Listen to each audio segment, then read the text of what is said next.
two, and one. And we are All live. right. Hello, everyone there in Facebook land. Glenn, thank you so much for joining us. We really appreciate it. We're so excited about that to hear about the platform.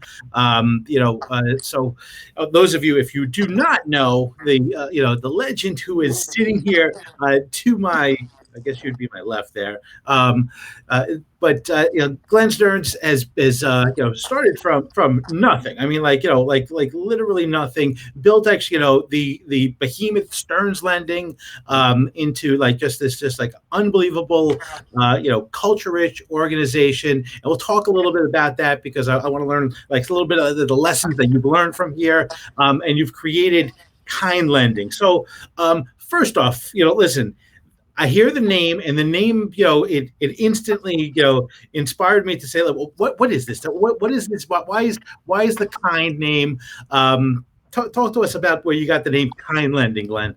Sure. Well, first off, it's the world has kind of become a pretty crazy place lately, and I just was, thinking, am I going to go back at this thing, and am I going to go out there and do it the same old way that it's been done before, or do we want to put some heart into this organization, and do we want to put some heart into the business? And so the first thing that kind of came up in my mind was, I don't want to be the same as all the other lenders have been out there. So a friend of mine had done a campaign because he was the mayor in Anaheim, and the friendliest place on earth, and he did it under the kind of auspice of kindness.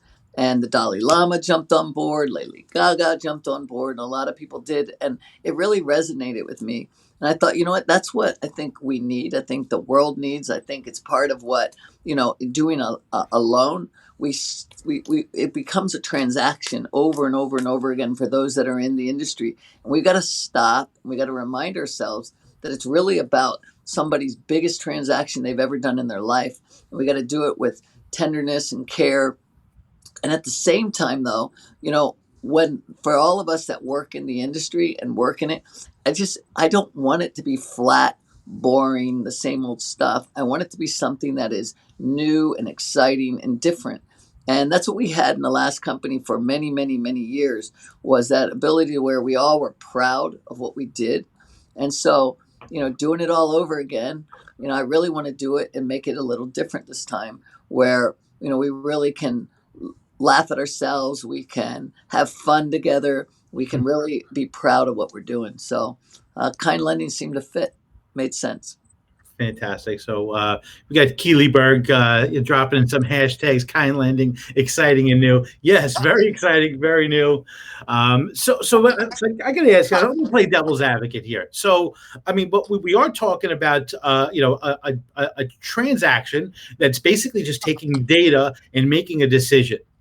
I mean that's so. So how do we actually infuse and the emotion where we actually might have that more and more, where it's more data driven decisions, where like basically all the decision making that needs to happen, all the data for the decisions to whether you're going to lend a borrower money is already out there already.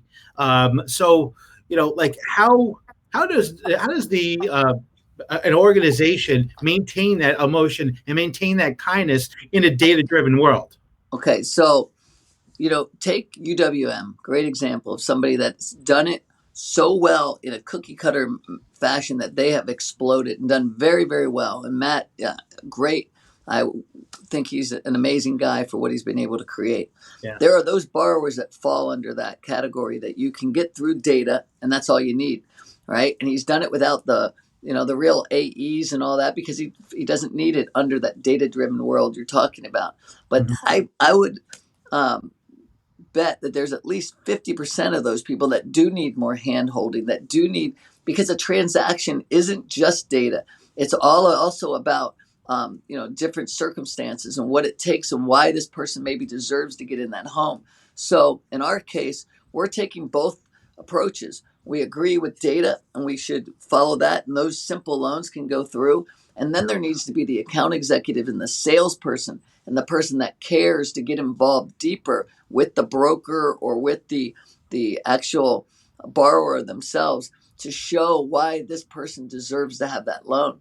So we believe that that is always going to be there, that you do have to explain why sometimes, instead of just looking at a flat, a bunch of numbers on a spreadsheet. So it's very important that you have emotion involved in your company. But on the other side of that, all right, because that's important for the borrower. Yeah. How about the people that go to work every day, right? And you see, and I've been through companies, it's 5 o'clock, time to go, right? Yes. Our company has been always one that, it's 7, 8 o'clock at night, or it's Saturday and Sunday, and people come in and they're going, look, I just have to help this one customer out. And you care. And that's the stuff that you can't really sit there and measure on a spreadsheet, as well as the person's heart, right? So what we want to do is try to make this company so that people realize they have a voice and that they matter. And that when they come in, it's not just driven from the top down, but it's driven from the bottom up, right? Where we care, we listen, where we call it servant leadership, right? We believe that we are the ones that work for all the people that are out there really making our company great. And so that's important. And then that transfers into an experience where I think that people really get connected and involved with their company, with the client, whether that again is a broker or whether it's an actual, borrower. But it's that important, and that those little things move the needle and are completely different than this data-driven world. Yeah. So how do you staff this? I mean, how do you actually, so with that mindset? I mean, because it's unbelievable to to kind of take actually have that data, but infuse the emotions in it. How do you build a team? And I mean, this is going to be a little uncomfortable here, but like, would there be people that worked with you in Stearns Lending that wouldn't be appropriate for Kind Lending? Yes, definitely.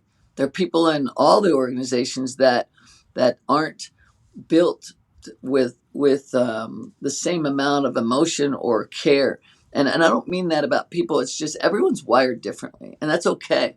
And some people are driven by just, I want to be the number one. Let's kill or be killed. Let's go out and rape and pillage and leave other people in worse shape. I don't believe that, and I don't think anybody in our organization does. The people like UWM's and Quicken and Caliber and Stearns, they're good companies, all right? They try, but they try differently than how we're going to try it, okay? So it doesn't, I don't want to sit there and think that, I'll give you an example. For years and years and years, we could count on one or two hands how many people left our organization in a year, right? And we were friends with all the other owners. We appreciated and respected them and what they're doing in the industry. And so no one took from each other. We didn't have to go out and reinvent the wheel or go out and train a bunch of other people. And then when things change and the world and other managers kind of feel differently, to where you're going to go out and invade another office and try to take all their people and all those things, then what do?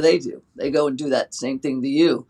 And now you don't measure how many people left on one or two hands. You measure it in percentages. Well, we had a 40% turnover. You know what that means? Hundreds and hundreds of people are leaving your organization. You have to retrain them. And that's, that is, that's not the attitude we have or we ever want. I want to respect other companies and other people. And I want to go out and try to build our own organization with people that are going to stay and take it as a career. So it's interesting. I mean, I had a conversation yesterday with someone, one of your former account executives. He said something about you, which is like in sync with everything you're doing here. He said that Glenn treats people, whether it's the person that just got hired in the mailroom that he's never met before, or the top producer, with the utmost respect and kindness. Well, I mean, I got so much out of when I first came on board in 1988 and 89. The most I've ever learned was the receptionist at HUD. Okay. I mean, that lady was Jeannie Baker was her name. Wonderful woman. And, it doesn't matter where you are and I've also had people, whether they're at the top or whether they're an account executive, and they've said, you still treat me the same way and I don't work for you anymore. Well, I mean, why not? I mean, people are people, right? And so whether you work or you don't doesn't shouldn't mean how you treat somebody, right? And the fact that our receptionist, Debbie Davis, worked for us for 15 years and she knew she was proud. And when people called, they got the same voice over and over for years and years and years, which also shows that we care, that we are someone that Ann Lay, she worked for me for 30 years. Okay. Keely Berg, who you just mentioned, she's been with me for 26 years, right? And so if anybody wants to know anything about me, she's my assistant. She can tell you where all the bodies are buried. But people, Dave Lloyd, so many people that have been there forever. And we appreciate the fact that they're willing to put their whole careers into our organization, right? And so it does matter. And it doesn't matter who you are or what level. It matters that you're giving your heart to the company, and that's important, and it's not just a paycheck. And by the way, you want to look and say, do we pay the best? Nah, we probably don't. Okay. We also don't pay the worst, but we pay what's fair, and we want you to enjoy yourself, because at that point there have been so many people who have walked away from so much money at other companies to come work where they're going to be happy, because that happiness has a value to it as well, and Yeah. that's so important. And I think that people, they realize that, and everybody's in a different place in their life. Maybe some people need, you know, it's all about money. Okay. But I think most people, when you get settled in, you realize it's more about happiness. Yeah. Listen, I've there's a mortgage bank that I've been friends with, and I've been friends with the owner, he just there's a vibe when you walk around the bank, and you can tell people are making great money, but no one's happy. Right. Like I know two people who work there that got ulcers, but they couldn't work anywhere else because they were just doing so well there. And so money is not the only thing. I mean, it matters. You don't want to pay the least, but Right. it's definitely. No, it makes sense. It matters, but and that's why you got to be paid fair. But at the same time, the company I have to look out for every single person. So that means you can't go and be insane with how you pay people, and all of a sudden you end up in a bad spot where when times go down, you're stuck and you're going to have to throw everybody out as well. You got to really be able to balance that, because when it's good and when it's not so good, you have to think about every aspect of this business, and it just has to make sense. And obviously, the company has to make money so it can continue to reinvest and continue to grow its credit lines and can continue to do the things it needs to do. So, it gets to be where, I think people understand that when they really think outside of themselves, and that's what we try to do. Yeah. So, and I'm going to go back to something you said, because you mentioned UWM, and when I've talked to you before, you've mentioned them too, and I mean, what they've done is phenomenal. But I'm curious. So, the UWM, most of their employees that they've talked about have 40-hour work weeks. Do you think that's possible? For what you're trying to build, for have employees that are going to have those 40-hour work weeks? Maybe. I think a lot of people will work more than that because they want to. And if they don't want to, that's okay. If they can be efficient with their time, and 40 hours is 40 hours, right? You put Yeah. it in and you should be able to leave and have some balance in your life and go home. So that's important. So I don't know, everyone's different. Some people's, world is their work, right? When they want to stay longer and they want to put in that more time, and other people can figure it out. And so I'm not going to, put my view on someone else's life. If they can be efficient and leave, they should be able to go home and do the things they need to do. But if they want to be there longer and they're dedicated, I applaud them for that as well. And and again, Matt over there has done such a great job at at building that company. I think we think similar as far as the people that bring us those loans, the brokers. They are very important, and they matter, and their voice matters.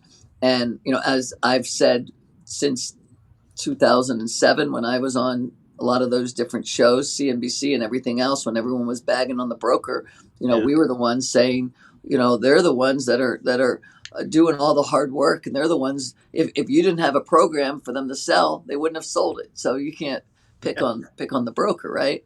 Yeah. And so, I think that when you look at companies like Caliber or Quicken or UWM and what they're doing and trying to help the broker community is wonderful. Matt especially has figured that out, that he appreciates the broker. His system is different, and he's trying to be very efficient on it, and I think he does a great job at it. I just think there's a lot of loans out there that do require hand holding more, that Yeah. require an account executive. So there's no different in the fact that how much we appreciate our clients, but there is maybe on how we get the loans. So So, and do you get the loans through local account executives? Like, are you building out a national network of account executives that are going to be local, or is it going to be like a call center model? both. So there's going to be definitely the account executives. We believe in the account executives. There's a lot of wonderful professionals that need um, their voice out there with the broker. That's very important. And the broker needs them. And then there's a ton of great loans and great loan officers that don't need that. And so you can have both. So we have a hybrid kind of model when it comes to that. So I think they're both important. So, listen, you've always been like a big advocate of the mortgage broker. I mean, like you said, when everyone was throwing the mortgage broker, under the bus and blaming, you were there. You were there supporting the broker. Is the intention? I know we're launching with wholesale. Do you see this opportunity being able to take this mentality and this philosophy and going and exploring other channels?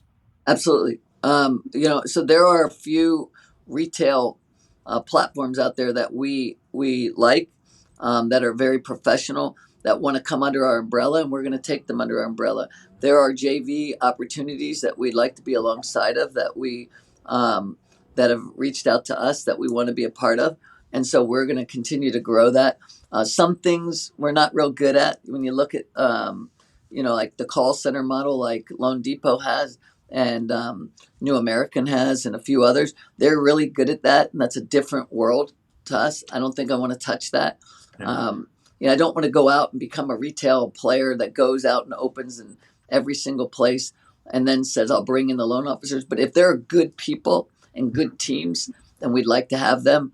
But we're centered mostly on professional, qualified individuals in this business, and not trying to go out and be everything to everyone.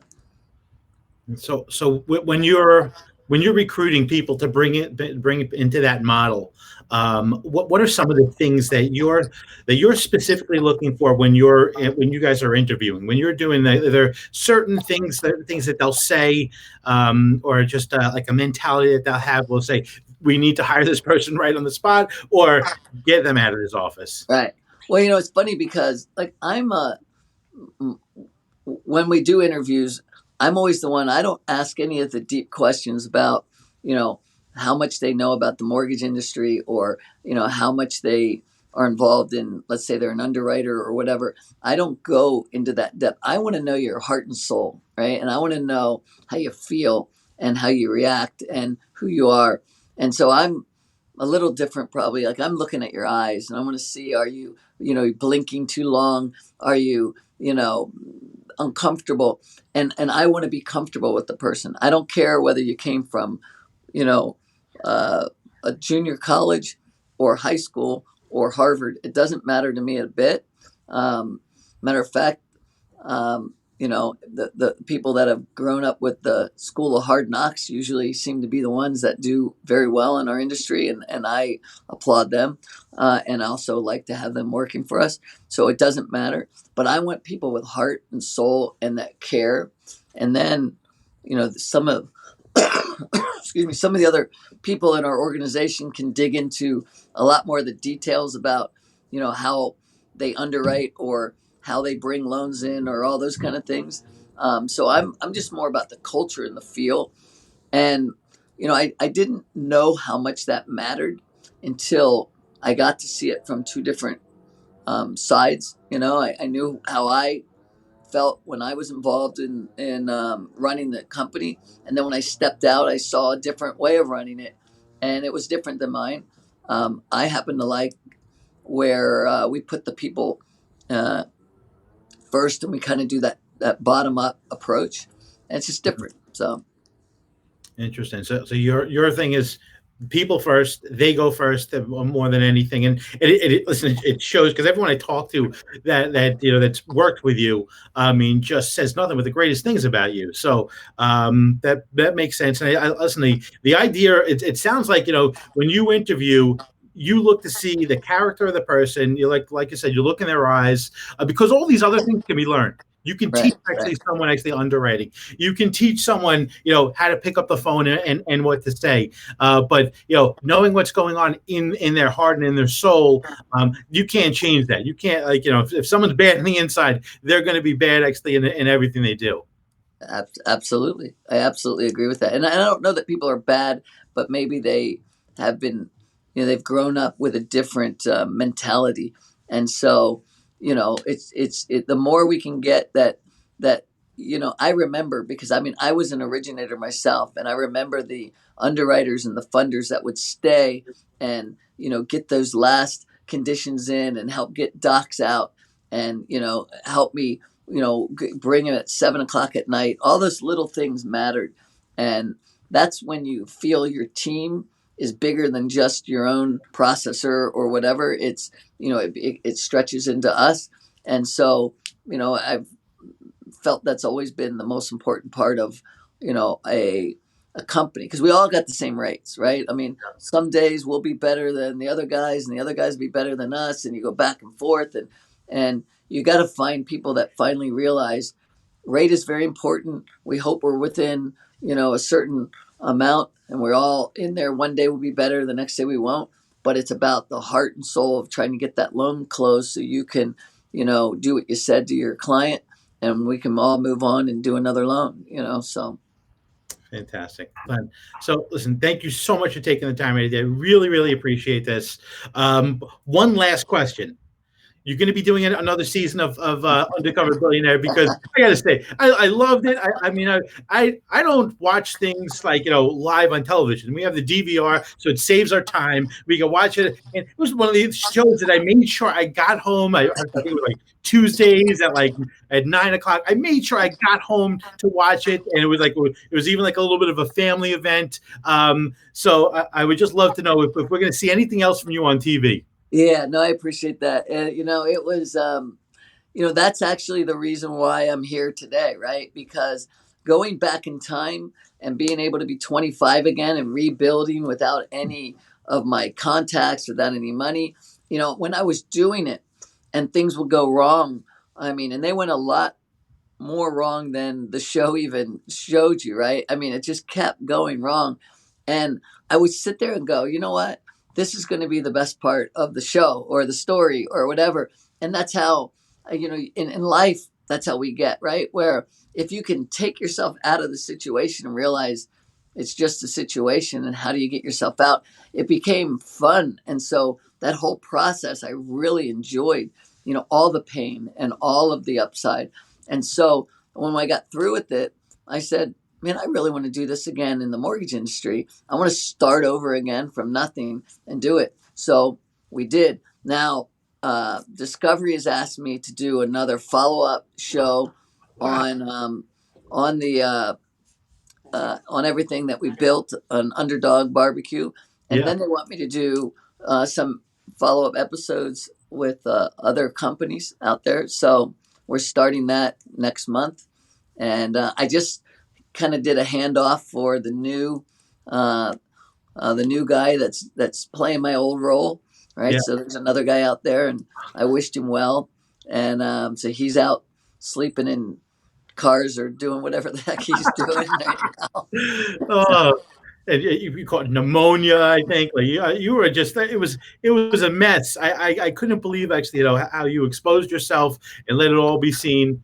So great. So listen, really, thank you so much again. We're looking forward to seeing actually all the great things that's going to come out of Kind Lending. Obviously, seeing you on screen again, that's going to be a great thing. So thank you again. All right. Hey, thank you. Enjoy this. All right. Take care. And I'm Andrew Berber from NMP. Thank you for watching. All righty.